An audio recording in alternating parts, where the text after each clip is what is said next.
Bom dia, boa tarde, boa noite, pessoal, tudo bem? Estamos aqui mais uma vez para o estudo do Livro dos Espíritos. Hoje a gente vai entrar no tema Pluralidade dos Mundos. Hoje só está eu e o Fabião aqui. Bom dia, Fabião. Boa tarde, boa noite. Se você está acompanhando e curtindo e gostando do nosso estudo, dá mais um joinha aqui também nesse vídeo, se você gostar dele no final. Se você ainda não acompanhou, a gente está fazendo aqui todo o estudo do livro, pode voltar a visitar os vídeos anteriores também, estudar com a gente. Comenta também depois qualquer questão. A gente sempre lê. E em breve acho que a gente tem que fazer um vídeo só de comentários, viu? Acho que vai ser legal isso aí. Ou quem sabe a gente pode pegar, quando vier um tema bacana, a gente pode até pensar em fazer um ao vivo. Mas vamos embora. Acho que seria legal, né? Ideia boa. E essas ideias vão surgindo do nada aí. Do nada, acho que é porque tem que fazer. Então, vamos lá então, Fabião. O Fabião vai ler e a gente comenta. Beleza. Então, tema da pluralidade dos mundos, a questão 55. Todos os globos que circulam no espaço são habitados? Sim, e o homem terreno está bem longe de ser, como acredita, o primeiro em inteligência, bondade e perfeição. Há, entretanto, homens que se julgam espíritos fortes e imaginam que só este pequeno globo tem o privilégio de ser habitado por seres racionais. Orgulho e vaidade.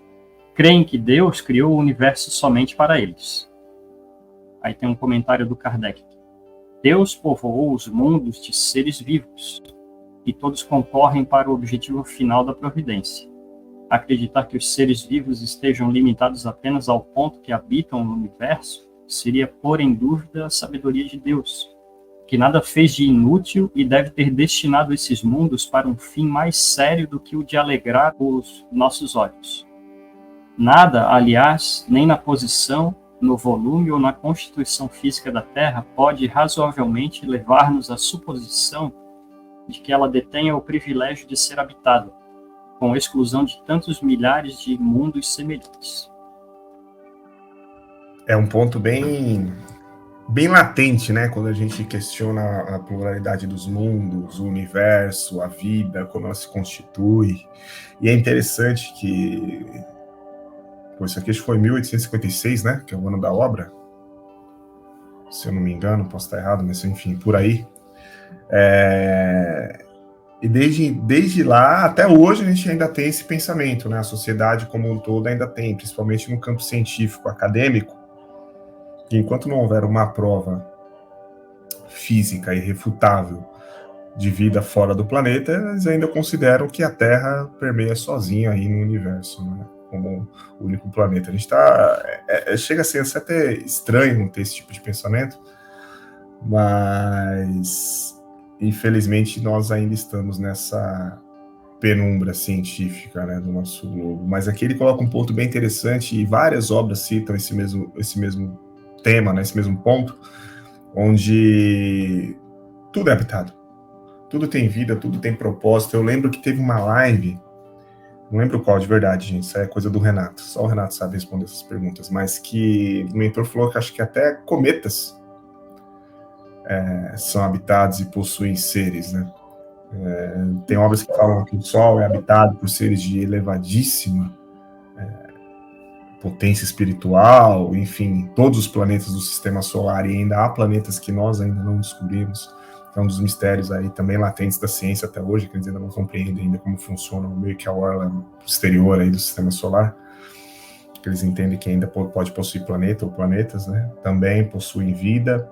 A gente tem relatos de vida em Vênus, a gente tem relatos de vida em Marte, a gente tem relatos de vida em Júpiter, a gente tem relatos de vida em Saturno, a gente tem relatos de vida em Netuno, em Plutão, enfim, até na Lua, né? A gente tem também relatos de atividade de vida lá, enfim, ela tem a função dela. Claro que não se constitui como vida física da forma como a gente entende aqui na terceira dimensão, né? Eles possuem outras frequências, mas como o próprio Kardec aqui colocou, né? Deus povoou tudo e não iria fazer nada de forma inútil, né? Só um planeta cheio de pedra, com nada para nada, né? Só para a gente conseguir olhar pelo telescópio. dentro da nossa pequenez humana, que a gente fica, às vezes, analisando essa questão, né? O que será que tem além da Terra? O Tiago fala aí dessa questão que a gente está muito limitado, a gente não conhece nem o nosso sistema solar direito, que dirá o universo inteiro. Eu não me recordo se é bilhões de anos-luz o tamanho do universo, né, Tiago? Se é em bilhões de anos-luz. Mas o James Webb acabou de aumentar o tamanho do universo conhecido, né? Aumentou o tamanho e aumentou a idade também. É a idade do universo, né? Então, é muito interessante quando a gente começa a refletir sobre isso e a gente acaba perdendo a mesma compreensão. Mas um ponto que me chama a atenção é logo no início dessa questão, quando ele fala que o homem terreno está longe de ser, né? Como acredita, o primeiro em inteligência, bondade e perfeição. Às vezes a gente fica nessa arrogância, né? Eu estou falando como humanidade, tá? Não como pessoas individuais, mas como humanidade mesmo. A gente fica nessa arrogância de achar que nós somos a última bolacha do pacote, aquela história, né? Falando no popular. É o contrário, na verdade, né? Ou bondosos, ou perfeitos, né? A gente está longe de tudo isso ainda, né? A gente tem os lapsos, né? De usar um pouco mais a nossa inteligência em momentos onde a gente tem uma lucidez, ou de sermos mais bondosos em momentos que aparecem durante a nossa jornada, a gente, eu consigo alcançar uma bondade maior aqui nesse ponto. E perfeitos, isso aqui, eu acho que a gente ainda está bem longe, e a gente vai caminhar muito ainda para chegar. Demais, acho que o Tiago já comentou bem aí a questão, eu vou continuar na 56 aqui.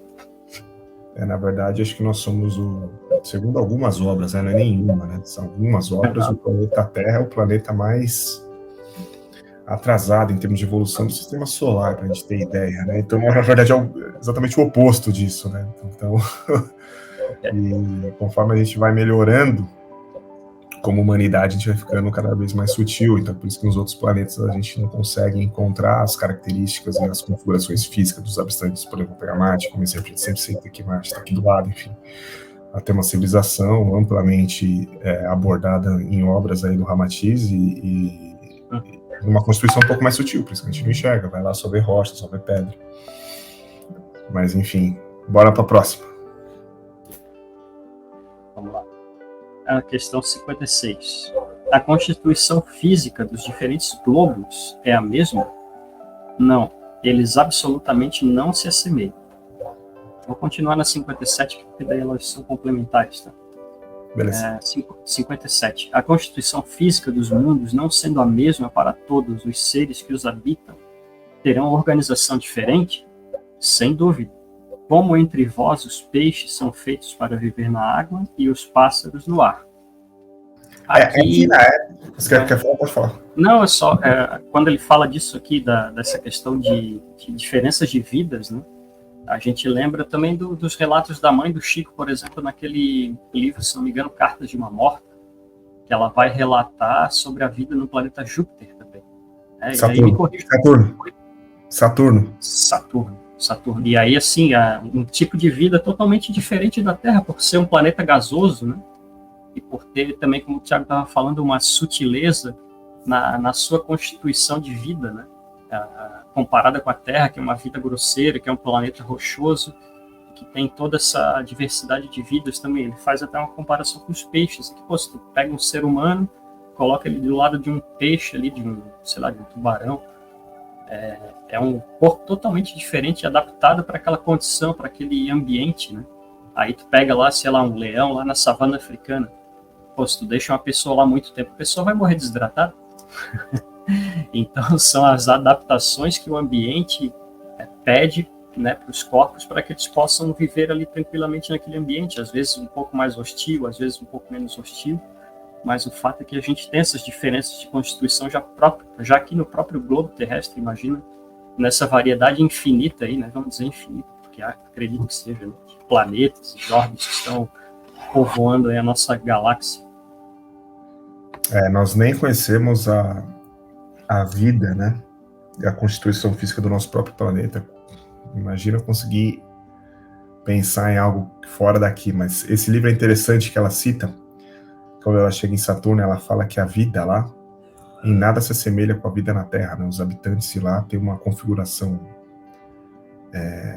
corporal que nem se assemelha com a nossa humana, né? Eles possuem, tipo, ela leva um susto até, né? Leva um susto, mas que é isso, né, cara? Exato. Então é bem interessante, assim, os seres, sei lá, com uma constituição física bem diferente da nossa, e numa escala evolutiva muito mais avançada que a nossa também. E eu lembro que, me foge aqui qual era o propósito, eu lembro que e a vida lá dura muito mais tempo também, assim como em Júpiter, que o propósito deles era a elevação espiritual já naquele planeta, então eles queriam se aproximar mais ainda de Deus, e ainda nem é o planeta mais evoluído do sistema solar, né? Dizem que é Júpiter. Então, só para a gente entender o que acontece aí nos mundos, né? Aqui mesmo, se a gente pegar a ufologia casuística, o que tem de relato de formas de criaturas, supostos ETs que visitam a Terra, são das mais variadas formas, né? Então é bem interessante essa parte aqui. E, obviamente, na época, quando essa pergunta foi feita, não se tinha visibilidade de tecnologia para entender a constituição dos planetas direito na época, né? Hoje a gente já tem a gente estava até conversando aqui antes de ligar a gravação de James Webb, das outras sondas também, a própria Voyager, que fez o mergulho dela, acho que em Júpiter. A gente começou a entender a constituição dos planetas agora. A gente viu que existem variadas constituições físicas dos planetas, né? Então tem planetas extremamente rochosos, quentes, outros extremamente frios, outros gasosos, outros com gelo, mais água embaixo, enfim. Então aí varia, obviamente, as formas de vida também vão variar, né? E a gente ainda tem a compreensão da vida baseada na água, que é a vida que a gente tem aqui na Terra, né? Que é baseada em carbono, mas, cara, fora aí, com certeza a gente tem outros elementos aí, outros da tabela periódica que a gente nem conhece, com certeza, que constituem formas de vidas singulares, podemos assim dizer. Falando dessa questão da exploração até espacial, assim, né, tu vê que todos esses mecanismos, esses sensores, por exemplo, do James Webb, o próprio Hubble, né, eles estão calibrados para buscar elementos ou coisas que a gente tem na Terra, né? Então a ciência ela vai muito nessa questão, se não tem esse tipo de constituição em determinado orbe, determinado planeta, ou exoplaneta, né, que agora se descobre muito, né? Não tem vida, né? Se considera que não tem vida, porque a gente vai sempre, né, a ciência vai sempre buscar essa questão da vida na fisicalidade, e aí volta aquela questão que o Thiago estava falando lá atrás, quando a gente vai para as formas de matéria mais sutis, né, que o Kardec vai chamar de semimaterial, né, uma matéria semimaterial, não sei se isso aqui está correto até falar, né? Mas a matéria mais sutil, a gente acaba daí abrindo um leque de possibilidades maiores, assim. E até na própria vida, na fisicalidade mesmo, imagine se a gente tem em outros mundos constituições de arranjos atômicos diferentes que possibilitem outro tipo de vida muito diferente da nossa aqui, né? Só de pensar nisso já dá um nó na cabeça aqui. Mas o Thiago falou do James Webb, cara, eu vi há pouco tempo, semana passada, até busquei aqui, tem um documentário na Netflix que chama Explorando o Desconhecido, a Máquina do Tempo Cósmica. Essa série, ela vai contar a história do James Webb, da construção, até colocarem ele no espaço e ter as primeiras imagens, assim, o avanço, o salto evolutivo que deu nessa questão de conhecer um pouco mais sobre o universo. Como é interessante, assim, a capacidade do ser humano também, agora valorizando aqui, né, nossa capacidade de quando a gente quer, a gente tem um objetivo, a gente é obstinado, a gente vai atrás e consegue fazer coisas inacreditáveis, assim, sabe? Recomendo verem porque é muito bacana, assim, sabe? Tudo tinha tudo para dar errado, resumindo, assim, e o telescópio está lá no espaço. É brincadeira, interessante demais. E só para fechar esse assunto, parece um pouco abstrato pensar em vidas, né, em outros planetas que fujam a nossa frequência aqui da terceira dimensão, mas basta pegar o exemplo do nosso lar. Eu gosto muito porque, como foi retratado em filme, aí tá vindo até o segundo filme agora. Quando esse vídeo foi gravado, o segundo filme ainda não saiu. Se você tá vendo isso aqui no futuro, por isso que a gente não tá falando dele. Mas lá a gente consegue entender que, cara, a vida é normal. A vida é normal. Você vê lá, ele nem entendeu que ele tá morto. O cara fala, nossa, tem um outro livro, o outro filme também. Qual que é o nome do outro filme que eles fizeram? Não sei o que lá, Além da Vida. Você lembra? É. Que tá no Netflix, eu não lembro o nome do filme. Mas enfim, que é a da mocinha lá que desencarna e tem o rapaz lá que tá lá no hospital. Eles nem entendem que eles morreram. Ele, não, meu corpo tá normal, eu tô no hospital aqui, tem paredes, isso é normal, eu tô me sentindo, as pessoas se sentem, né? Lá no nosso lar tem uma casa, tem sopa, né? Só come sopa, mas a constituição física é praticamente a mesma, né? Claro, é muito mais sutil, você tá numa outra frequência, porque a gente não enxerga aqui no plano físico. Mas aquilo lá é a primeira faixa, vamos assim dizer, de forma bem leiga, assim, mas só para entender, a primeira faixa vibratória que a gente tem de vida fora da nossa. Então, um pouquinho mais sutil, você tem lá o mundo inteiro.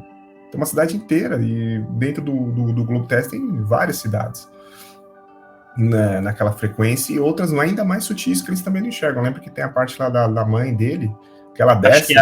E a vida continua. Acho que a vida continua, isso. Que a mãe do André Luiz, ela desce de uma outra cidade mais sutil ainda, e por aí vai. Então, aqui mesmo, se a gente compreender através das obras, né, no nosso planeta, como se constitui a divisão de frequências e estruturas que habitam essas frequências, a gente consegue compreender o resto do universo. Nosso lar fica lá, no meio do 500 quilômetros aí acima da crosta, né, que eles falam aqui, fica lá. Então isso pode ter em qualquer outro lugar. Você tem aqui fonte de energia, a gente tem ímpares, né, cara? Acho que é inclusive a próxima questão. Vamos lá? Eu não vou entrar. E nosso lar é só uma das colônias. Imagina quantas não tem só aqui. Exato. Não, é uma faixa muito próxima à nossa. Né? Então, imagina as mais elevadas ainda, que estão aqui na Terra. Perfeito. Questão 58. Os mundos mais distanciados do Sol são privados de luz e calor, de vez que o Sol lhes parece apenas como uma estrela? A resposta dos espíritos aqui: acreditais que não há outras fontes de luz e de calor além do Sol? Não tendes em conta a eletricidade, que em certos mundos desempenha um papel desconhecido para vós, bem mais importante que o que lhe cabe na Terra? Aliás, não dissemos que todos os seres vivem da mesma maneira que vós, como com órgãos semelhantes aos vossos? E aí tem um comentário do Kardec aqui. As condições de existência dos seres nos diferentes mundos devem ser apropriadas ao meio em que têm de viver. Se nunca tivéssemos visto peixes, não compreenderíamos como alguns seres pudessem viver na água.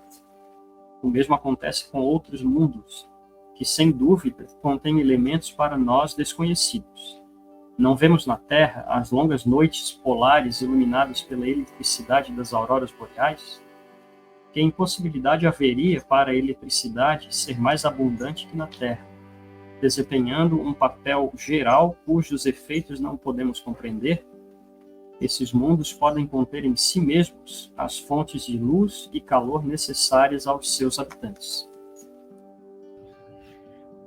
Aqui ele faz um apanhado geral das possibilidades, né, mas sem citar as possibilidades, ele só introduz, assim, fala, cara, não, pela lógica, né, ele utiliza do argumento lógico aqui para falar, não, você só conhece uma fonte de calor, né, 2 agora, 3 depois, a gente tem agora a energia atômica, né, e a energia atômica se divide em 2, a fissão e a fusão nuclear.